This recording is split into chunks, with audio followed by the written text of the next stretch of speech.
Hello students, today we are going to study about Leibniz rule, which is also known as derivative of antiderivative. ये derivative of anti derivative जो है वो इसका nickname है। जैसे हम लोग भी बहुत निकनेम जानते हैं। जैसे मेरे कॉलेज में क्या था, एक बच्चे का नाम था वेंकटेश, तो लोग उसको वैंकी बुलाते थे। Hi bro Venky, how are you. उसका फिर एक दोस्त था जिसका नाम था मयंक, तो लोग उसको मंकी बुलाने लगे हैं। तो ऐसे होता है। तो वैसे ही यहाँ पे निकनेम बोल सकते हैं, या दूसरा नाम जो है वो है डेरिवेटिव ऑफ एंटी डेरिवेटिव। तो आखिर इसको समझेंगे कि इसको कैसे इसके साथ डील करते हैं और कैसे इसको ऑपरेट करते हैं, कहाँ कहाँ पे इसको यूज़ करते हैं और क्यों यूज़ करते हैं। So this Leibniz rule is used basically in two types of questions. पहला टाइप का क्वेश्चन क्या होता है, जब लिमिट निकालना होता है तो वहाँ पे इंटीग्रेशन का जो वेरिएबल होता है, इंटीग्रेशन का जो लिमिट होता है वेरिएबल हो जाए तो वहाँ पे यूज़ करते हैं। और इसका यूज़ कहाँ पे है, डिफरेंशियल इक्वेशन में भी इसका यूज होता है। So let us see what is this and how do we use. तो suppose I am writing here hx equal to integration of lower limit is suppose fx and here this is gx and inside this is h of t dt. Now if you see here lower limit, this is fx function of x and upper limit is gx again function of x. So if limits are variable then we use this Leibniz rule, very important thing. So how to operate this, let us see. If we want to calculate h dash x, how do you do it? First of all, we will differentiate upper limit with respect to x. So you will get g dash x into, put this same thing over here at the place of t. So you are going to get h of g of x. Put minus sign over here and again differentiate this lower limit.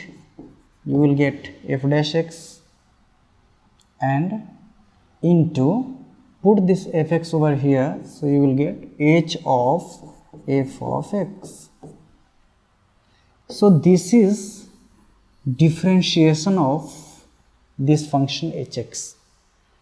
So चूँकि integration को differentiate कर रहे हैं इसलिए एक नाम इसका है डेरिवेटिव ऑफ एंटी डेरिवेटिव, क्योंकि एंटी डेरिवेटिव इंटीग्रेशन को बोलते हैं, है ना। ओके, इसको याद रखने के लिए क्या कर सकते हैं, जैसे मैं एक छोटा सा बात बताता हूँ कि जनरली क्या होता है, कोई टेररिस्ट अगर किसी बड़े बिल्डिंग को, किसी बड़े होटल को अटैक करते हैं तो कैसे करते हैं, जैसे ताज होटल पे अटैक हुआ था, आप लोग को पता होगा 26/11 बहुत ही फेमस है। तो उस टाइम पे क्या हुआ था कि टेररिस्ट लोग जब अंदर घुस गए तो ताज होटल के जितने भी मेन गेट्स थे वहाँ पे टेररिस्ट लोग थे और बाहर से कोई भी पुलिस फोर्स अंदर जाने की कोशिश कर रही थी तो उनको वो शूट कर रहे थे। तो उस टाइम पे क्या किया गया कि कमांडो जो है वो ऊपर से आए, छत के ऊपर से हेलीकॉप्टर से उनको उतारा गया और उसके बाद वो आए, यानी कि सबसे पहले उन्होंने ऊपर से मोर्चे को संभाला। तो उसी प्रकार से ऊपर पहले इसको डिफ्रेंशिएट करेंगे g dash x, again put this upper limit at the place of t, तो यहाँ पे एच ऑफ जी एक्स हो गया, माइनस साइन पुट कीजिए और उसके बाद लोअर लिमिट को डिफ्रेंशिएट कीजिए एक्स के रेस्पेक्ट में और उसके बाद क्या कीजिए, उसको फिर से उठा करके यहाँ पे रख दीजिए। ओके, तो ये जो है ऐसे करके हम इसका डेरिवेटिव निकालते हैं। चलिए इसका एक एग्जाम्पल लेते हैं। So example number 1, if you are given g x equal to integration of, यहाँ पे लोअर लिमिट एक्स स्क्वायर है, अपर लिमिट एक्स क्यू है और यहाँ पे अंदर में लिखा हुआ है ln 1 + t² dt।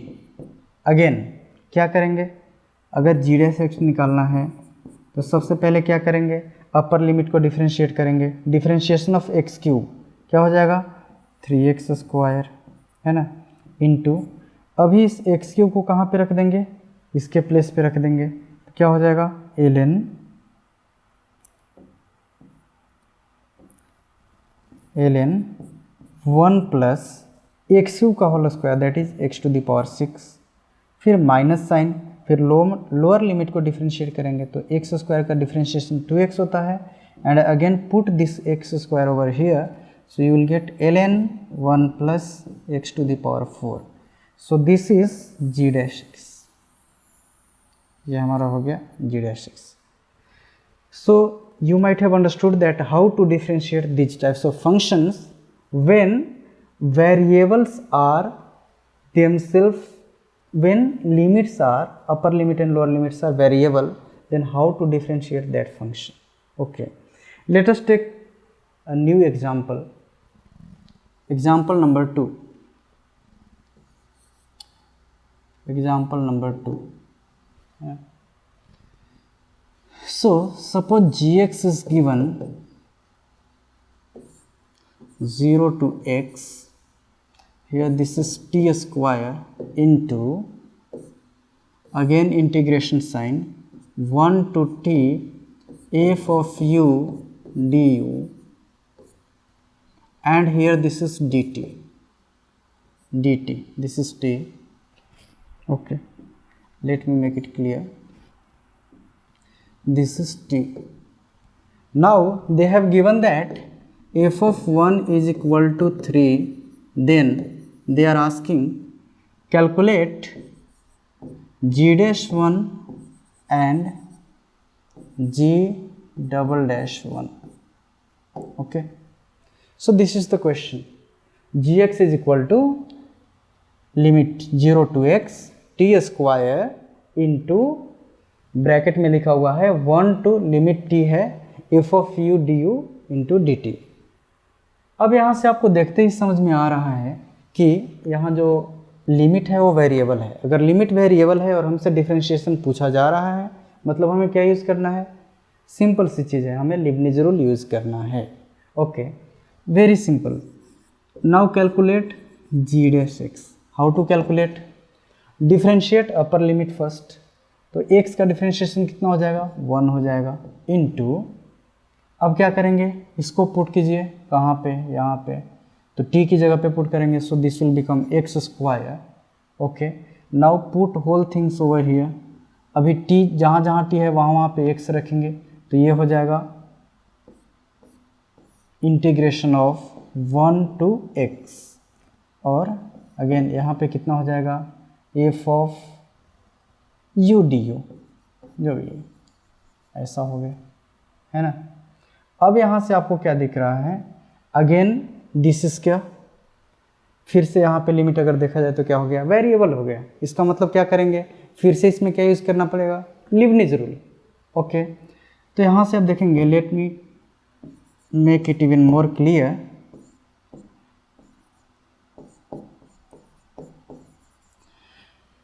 Now we have two functions. So here for differentiating it we will use u into v rule. Differentiation करने के लिए यहाँ पे एक फंक्शन तो एक्स स्क्वायर हो गया और दूसरा फंक्शन ये वाला हो गया. अब इसको डिफ्रेंशिएट करने के लिए क्या करेंगे? u into v formula use करेंगे. तो क्या हो जाएगा? सबसे पहले तो ठीक है, दोनों चीज़ एक साथ निकाल लेते हैं, क्योंकि यहाँ पे क्या पूछा गया है? जी डैश वन भी पूछा गया है और यहाँ पे जी डबल डैश वन भी पूछा गया है. तो दोनों चीज़ें एक साथ निकाल लेते हैं. ओके, तो जी डबल डैश एक्स निकालने के लिए क्या करेंगे? इसको फिर से डिफरेंशिएट कीजिए. तो पहले इसको डिफरेंशिएट कीजिए, तो एक्स स्क्वायर का डिफरेंशिएशन हो जाएगा 2x इंटू, इसको मैं एज इट इज़ रखता हूँ F of u d you. ठीक है, okay, plus now this is x square into differentiation of this function. तो फिर से x का डिफरेंशिएशन कितना हो जाएगा? 1 ही हो जाएगा. और इसका डिफरेंशिएशन क्या होगा? कांस्टेंट है, कांस्टेंट का डिफरेंशिएशन 0 होता है, इसलिए इसको लिखने की ज़रूरत ही नहीं है. इसलिए मैं यहाँ पे भी, नीचे ये कांस्टेंट था, इसका डिफरेंशिएशन 0 ही होगा, इसलिए मैंने उसको इधर यूज़ ही नहीं किया, केवल मैं यहीं तक ऊपर वाले को ही डिफरेंशिएट करके छोड़ दिया, क्योंकि इसका डिफरेंशिएशन अल्टीमेटली क्या होगा? 0 होगा. 0 का डिफरेंशिएशन 0 होगा, तो इसको लिखने की ज़रूरत ही नहीं था. ओके, तो यहाँ पे आ गया x square. Now differentiation of this function. इस फंक्शन का डिफरेंशिएशन कितना हो जाएगा? तो ये हो जाएगा आपका x का डिफरेंशिएशन 1, उसको फिर से फंक्शन में पुट कीजिए, सो दिस विल बिकम fx, है ना. और बाद में क्या होगा? 1 का डिफरेंशिएशन तो 0 ही हो जाएगा, तो इधर बाद में 0 ही आने वाला है. तो यहाँ पे हो गया. अब इसको क्या करेंगे, यहाँ से आसानी से जो पूछा गया है उसका हम वैल्यू निकाल सकते हैं। इसको मैं एक बार मॉडिफाई करके लिख देता हूँ, 2x इंटू इंटीग्रेशन 1 से x हो जाएगा f of u d u, और यहाँ पे हो गया x square into f x. ठीक है, now they have asked to calculate g'1 and g'1। g'1 calculate करने के लिए क्या यूज़ करना पड़ेगा, g' यूज़ करना पड़ेगा। तो g' की वैल्यू इतनी आई है ना, तो यहाँ पे हम g'1 निकाल सकते हैं। g'1 क्या हो जाएगा, तो जहाँ जहाँ x है वहाँ पे 1 रखेंगे, तो यहाँ पे देखिए क्या हो जाएगा, 1 square into, now 1 to 1 F of u d you. आपको पता है कि अगर दोनों लिमिट सेम हो जाती हैं तो उस इंटीग्रेशन का वैल्यू कितना होता है, 0 होता है। तो ये 0 हो गया, अगर ये 0 हो गया तो फिर 1 इंटू 0 कितना आंसर हो गया, 0 हो गया। तो ये हो गया आपका g'1, है ना, ये आपका हो गया g'1। यहाँ तो कोई प्रॉब्लम नहीं होगा आई थिंक। ठीक है, अब यहाँ पे g'1 हमको निकालना है। g'(x) जो है इतना आया है। अब इसमें हम अगर क्या कर दें, x की वैल्यू 1 पुट कर दें तो हम आसानी से क्या निकाल सकते हैं, g'1 निकाल सकते हैं। ओके, तो यहाँ पे कितना हो जाएगा, 2 हो जाएगा। ठीक है, और यहाँ से देखिए क्या हो जाएगा, फिर से 1 से 1 लिमिट हो जा रहा है, 2 इंटू फिर से वही 1 to 1 हो जा रहा है F of u d you. अभी हम लोग देखे हैं कि ये 0 हो जाता है ना, प्लस क्या हो जाएगा, ये तो एक पार्ट हो गया, दूसरा पार्ट क्या हो जाएगा, यहाँ पे 1 रखेंगे तो 1 हो जाएगा, 1 इंटू एफ ऑफ 1 हो जाएगा। ठीक है, ओके, अगर ऐसा हो गया तो फिर यहाँ से आसानी से आप देख सकते हैं कि ये वैल्यू तो 0 हो गया और वहाँ पे क्या बच गया, एफ ऑफ 1, और एफ ऑफ 1 का वैल्यू अगर आप ऊपर में देखेंगे तो क्या दिया हुआ है, 3 दिया हुआ है, इसलिए हमारा आंसर 3 हो गया, है ना। तो ये हो गया हमारा एक एग्जाम्पल, अच्छा सा एग्जाम्पल था, सिंपल था, बट इससे हम लोग इस कॉन्सेप्ट को अच्छे से क्लैरिफाई कर सकते थे। चलिए एक और प्रॉब्लम लेते हैं, एग्जाम्पल नंबर 2। ठीक है, यहाँ पे क्वेश्चन में दिया हुआ है कि a2x दिया हुआ है, f(x) इक्वल टू है a2x, और यहाँ पे दिया हुआ है 1/f ऑफ t dt। ठीक है, और क्या दिया हुआ है क्वेश्चन में, and a21 1/f of t dt is given √2, then they are asking fx। अब फिर से यहाँ पे देखा जाए तो लिमिट जो है, अपर लिमिट जो है वो क्या है, वेरिएबल है। अगर अपर लिमिट वेरिएबल है, हमको फंक्शन निकालना है, लीबनिज़ रूल लगाना पड़ेगा। तो यहाँ से हमने क्या किया, इसको डिफ्रेंशिएट किया, सो दिस विल बिकम f'(x)। पहले अपर लिमिट को डिफ्रेंशिएट करेंगे, x का डिफ्रेंशिएशन 1 होता है, तो यहाँ से क्या हो जाएगा, ऊपर वाले का डिफ्रेंशिएशन 1 और यहाँ पे हो जाएगा 1/fx, और a का डिफ्रेंशिएशन, a तो कांस्टेंट है, उसका डिफ्रेंशिएशन कितना हो जाएगा, 0 हो जाएगा, तो इसलिए उसकी कहानी ही खत्म। ओके, यानी कि हमारे पास आ गया f'(x) is equal to 1/fx। Okay, अब अभी क्या किया जाए, यहाँ से हम लोग क्या करेंगे कि अगर इसको लेफ्ट हैंड साइड लेके जाएं, इधर जाए, तो कुछ हमारा काम हो सकता है। So f'(x) into fx is equal to 1 आ रहा है। अब इसको भी समझना बहुत ज़रूरी है कि व्हाट इज़ दिस, इसका मतलब क्या है।